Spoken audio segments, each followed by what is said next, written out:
As we look to Lent 2022, I want to speak a word to you to prepare for the Lenten journey, but also for the journey through this year of change. Now, the Gospels tell us that Jesus is led by the Spirit into the desert, where he fasts for 40 days. And the same Spirit now leads the church into the 40 days of Lent, as we prepare for Easter, when the desert becomes a garden, as death is swallowed up in victory. The Spirit then can take us to some strange places, even to places we would rather not go. But it's always for the sake of love's transformation. In 2016, the same Spirit led the church in Australia to begin a journey to a new place. This was when the Bishops' Conference, after years of uncertainty, decided for a plenary council in order to chart a course into the future. The council was to have not one but two assemblies, taking its cue from the two synods on marriage and the family convened by Pope Francis back in 2014-2015. It was the Spirit who prompted the conference's decision, and the Spirit has accompanied us at every point since then. It's been a time of testing and a time of deep listening to the Word of God rather than to other voices, not unlike Jesus in the desert. The journey of the Plenary Council has, of course, been severely affected by the pandemic, and that's been part of the testing. The first of our three phases, the preparation phase, eventually had to be held online rather than face-to-face, which was less than ideal.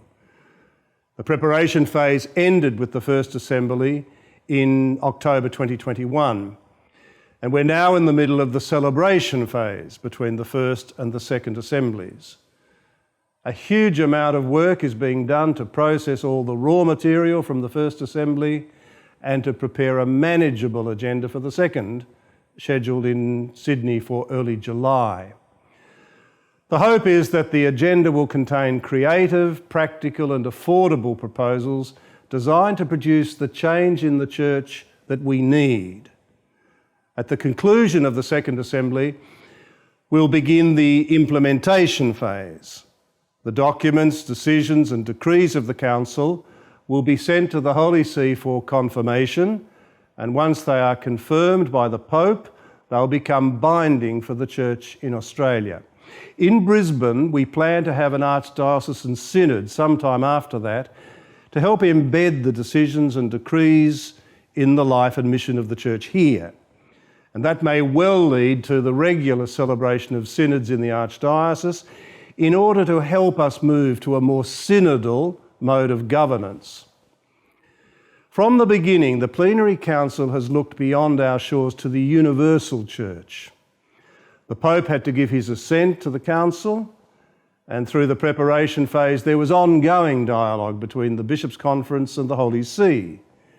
That dialogue has become more intense since Pope Francis decided for a worldwide synod process, which will climax with the Synod of Bishops meeting in Rome in late 2023.